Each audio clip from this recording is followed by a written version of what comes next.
Assalamualaikum warahmatullahi wabarakatuh, teman-teman sekalian semuanya, Bapak Ibu Guru. Kita dari kelompok 6 Fisika Dasar 2, TETB, akan mempresentasikan tentang domain magnet, garis gaya magnet, ketiadaan muatan magnetik, dan medan magnet. Sebelumnya, izin memperkenalkan diri. Rekan saya, silakan. Nama saya Andino Jayawardana dengan NIM 2501111. Nama saya Farah Sakila Supriyati dengan NIM 2508916. Nama saya Istra Zafis Dihar dengan NIM 2502521. Oke, untuk subbab yang pertama ini menjelaskan tentang domain magnet. Dimulai dari definisinya sendiri, domain magnet adalah wilayah-wilayah kecil di dalam bahan magnetik di mana semua atom memiliki arah momen magnetik yang sama atau sejajar. Setiap domain sudah merupakan magnet tersendiri, meskipun ukurannya sangat kecil. Konsep domain magnet pertama kali diusulkan oleh Pierre pada tahun 1906 untuk menjelaskan mengapa bahan magnetik bisa kehilangan atau mendapatkan sifat magnetiknya. Selanjutnya ada struktur dominan magnet. Setiap atom dalam bahan magnetik berperilaku seperti magnet kecil. Hal ini disebabkan oleh dua faktor utama. Yang pertama itu ada spin elektron. Elektron berotasi pada porosnya sendiri, menghasilkan momen magnetik. Yang kedua ada gerak orbital elektron. Elektron mengorbit inti atom, menciptakan arus listrik kecil yang menghasilkan momen magnetik. Nah, selanjutnya pada gambar ini kita akan membahas medan magnet bumi. Pertama, kita perlu paham bumi sebenarnya bertindak seperti magnet raksasa. Sama seperti magnet pada umumnya, bumi memiliki dua kutub, yaitu kutub utara magnet dan kutub selatan magnet. Selanjutnya, pada gambar-gambar terlihat garis-garis melengkung yang disebut sebagai garis gaya magnet. Garis-garis ini menunjukkan arah medan magnet di sekitar bumi. Arah garis gaya magnet secara umum adalah keluar dari kutub utara magnet dan masuk ke kutub selatan magnet. Garis-garis ini sangat penting karena menunjukkan arah gaya yang akan diikuti oleh benda yang peka terhadap magnet seperti kompas. Itulah sebabnya kompas selalu menunjuk ke arah utara dan selatan karena jarumnya akan sejajar dengan garis medan magnet. Kemudian, jika diperhatikan pada gambar, ada juga penunjuk arah vertikal dan garis lengkung merah. Ini menggambarkan bahwa medan magnet bumi tidak selalu lurus, melainkan melengkung mengikuti bentuk bumi. Hal ini menyebabkan arah medan magnet di setiap tempat bisa sedikit berbeda. Hal penting lainnya adalah kutub magnet bumi tidak sama persis dengan kutub geografis. Artinya, arah utara pada peta tidak selalu identik dengan arah utara magnetik yang ditunjukkan kompas. Selanjutnya ada pembentukan domain. Yang pertama itu proses magnetisasi.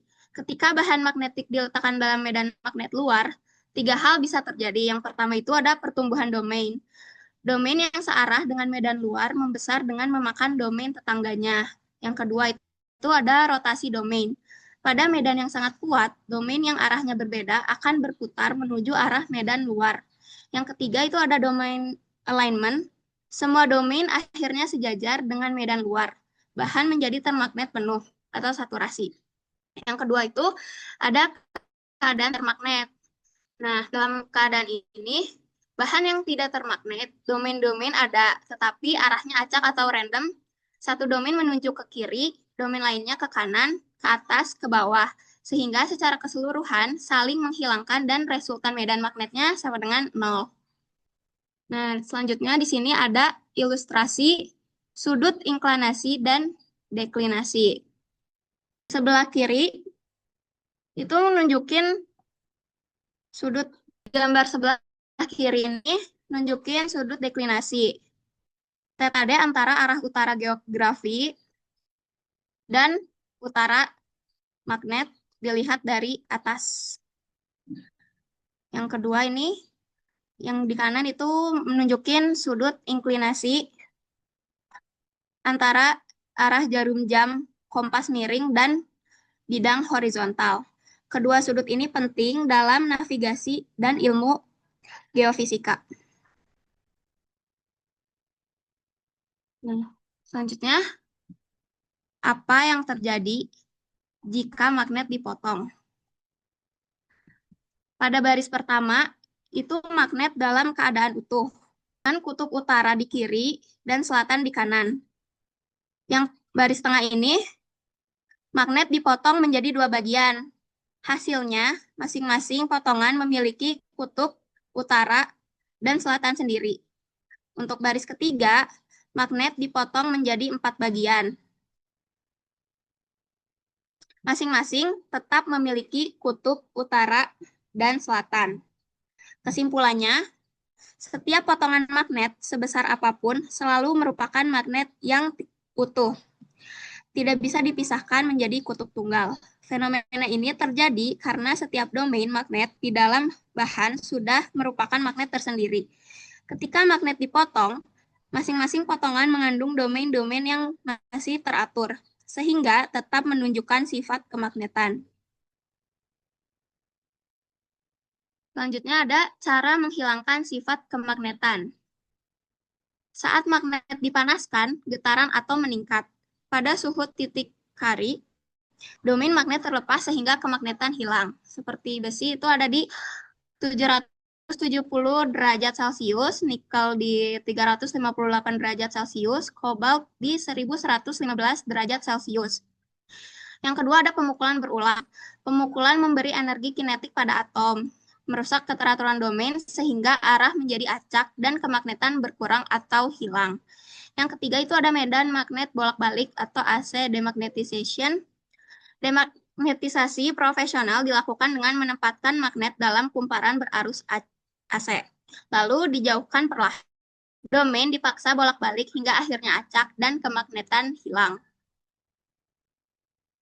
Selanjutnya ada jenis bahan berdasarkan domain magnet. Yang pertama itu ada ferromagnetik. Bahan ferromagnetik memiliki domain magnet yang sangat kuat dan mudah disejajarkan oleh medan luar. Inilah bahan yang kita kenal sebagai magnet. Untuk contohnya itu ada besi, nikel, kobalt, dan gadolinium. Cirinya itu domain besar, sudah termagnet, menyimpan kemagnetan setelah medan dihilangkan. Kedua itu ada paramagnetik. Bahan paramagnetik memiliki momen magnetik atom. Tetapi interaksi antar atom lemah sehingga domain tidak spontan. Perlu medan luar yang kuat untuk menyelaraskan momen magnetik. Untuk contohnya sendiri ada aluminium, platinum, tembaga, dan oksigen. Cirinya, tarikan ke magnet sangat lemah, tidak menyimpan kemagnetan. Untuk yang ketiga itu ada diamagnetik. Bahan diamagnetik tidak memiliki momen magnetik permanen. Ketika dikenai medan magnet, bahan ini justru menolak dengan lemah. Contohnya ada bismut, air, perak, dan emas. Untuk cirinya, tolak medan luar sangat lemah, tidak ada domain magnet. Mungkin segitu saja presentasi untuk subbab domain magnet. Selanjutnya akan dilanjutkan oleh rekan saya. Baik, setelah teman saya Faras menjelaskan tentang domain magnet, kali ini kita akan melanjutkan di garis gaya magnetik. Nah, jadi garis gaya listrik ini tuh atau garis gaya magnetik itu dilukiskan keluar dari muatan positif masuk kepada muatan negatif itu. Nah, untuk mendapatkan kemudahan yang sama, maka diperkenalkan juga konsep garis gaya magnet begitu. Lanjut. Nah, garis gaya magnet itu dibagi konsep itu ada empat. Yang pertama, garis gaya magnet dilukiskan keluar dari kutub utara dan masuk di kutub selatan. Nanti akan ada contoh gambarnya, jadi seperti muter-muter, balik lagi seperti itu. Terus yang kedua, kerapatan garis persatuan luas di suatu medan magnet di titik tersebut. Nah, jadi kalau misalkan teman-teman, papa atau seluruhnya lihat medan magnet itu ada kerapatan garisnya setiap lubungan-lubungannya tuh. Nah, itu tuh kalau semakin rapat tuh kekuatan magnet itu semakin besar seperti itu. Kerapatan garis yang ketiga, kerapatan garis gaya terbesar diamati dari kutub magnet gitu. Berarti medan magnet paling kuat di daerah kutub. Nah, yang dekat kutub itu berarti yang paling dekat yang paling besar kekuatan magnetnya begitu. Yang keempat, yang terakhir itu makin jauh dari kutub, maka makin kecil kerapatan garis gaya. Nah, waktu muter jauh dari kutub, nah di situ tuh di tengah-tengah antara di titik antara kutub utara ataupun selatan tuh kan jauh tuh dua-duanya. Nah itu tuh yang paling lemah kayak gitu. Lanjut, ini gambarnya. Nah, jadi contohnya seperti ini nih. Jika lihat teman-teman lihat, kan dari utara nih, garis-garis gaya magnet itu keluar dari utara, masuk lagi ke selatan gitu. Nah, yang dekat-dekat kutub ini itu tuh gaya magnet itu besar. Sedangkan yang jauh tuh yang kayak yang di atas itu kecil gitu, kayak magnetnya makin kecil karena jauh dari kutub gitu teman-teman. Waktu dari utara melepaskan terus masuk lagi ke selatan, itu juga udah gedenya begitu.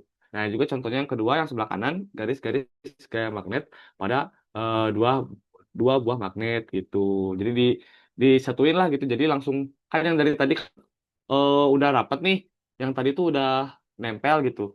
Nah, yang ini kan nah jadi si garis-garis itu yang dari utara itu melepaskan ke selatan gitu. Begitu teman-teman. Karena nggak nempel, jadi yang gambarnya kanan tuh ada space lah, jadi muter ke kanan gitu. Selanjutnya akan melanjutkan presentasi eh, eh, mengenai ketidakhadiran muatan magnetik rekan saya. Menuju ke subbab selanjutnya yaitu 4.7 yang membahas ketiadaan muatan magnetik. Dalam fisika tidak ada muatan magnetik. Muatan magnetik itu biasa disebut monopol magnetik. Kutub magnet pasti selalu berpasangan yaitu utara dan selatan. Persamaan Maxwell menyatakan bahwa total flux magnetik yang keluar dari permukaan tertutup adalah nol. Artinya tidak ada sumber tunggal atau monopol. Kita tidak akan pernah menemukan kutub utara magnet saja tanpa kutub selatan atau yang selatan aja kutub selatan aja tanpa utara. Jadi mereka pasti satu kesatuan gitu. Kutub utara dan kutub selatan magnet selalu muncul berpasangan. Kutub utara yang terpisah atau kutub selatan yang terpisah itu disebut muatan magnet. Tapi karena tidak pernah ditemukan kutub utara atau kutub selatan yang terpisah, maka kita simpulkan tidak ada yang namanya muatan magnet. Dalam bahasa teori fisika, muatan magnet ini dikenal dengan monopol magnet. Next, kita menuju sebab yang terakhir, pembahasan terakhir yaitu 4.8 yang membahas medan magnet. Secara definisi, medan magnet adalah daerah di sekitar magnet yang dipengaruhi oleh gaya magnet. Konsepnya serupa dengan medan listrik. Kemudian kemudian ada sifat-sifat medan magnet. Yang pertama adalah arah medan magnet, yaitu sama dengan arah garis gaya magnet pada setiap titiknya.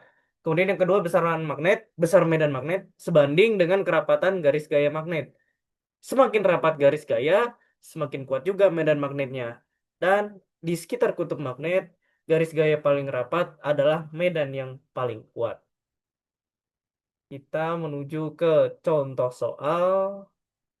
Nah, contoh soal satu, di sini pertanyaannya adalah, soalnya adalah persamaan Maxwell memiliki konsekuensi fisis bahwa jawabannya adalah B.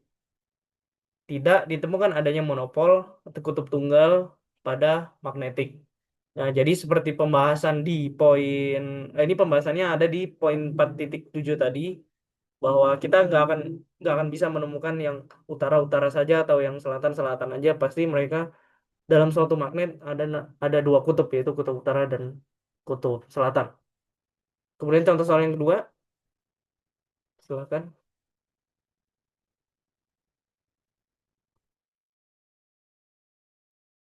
Untuk contoh soal yang kedua itu, apa yang terjadi jika sebuah magnet batang dipotong menjadi dua bagian yang sama besar? Untuk jawabannya itu yang B, terbentuk dua magnet baru yang masing-masing tetap memiliki kutub utara dan selatan. Sesuai dengan penjelasan saya yang tadi, sifat magnet berasal dari domain magnetik. Kelompok atom-atom kecil yang bertindak seperti magnet mini dan sejajar di seluruh panjang magnet, bukan hanya di ujungnya saja. Ketika magnet batang dipotong menjadi dua, setiap potongan masih mengandung domain magnetik yang utuh.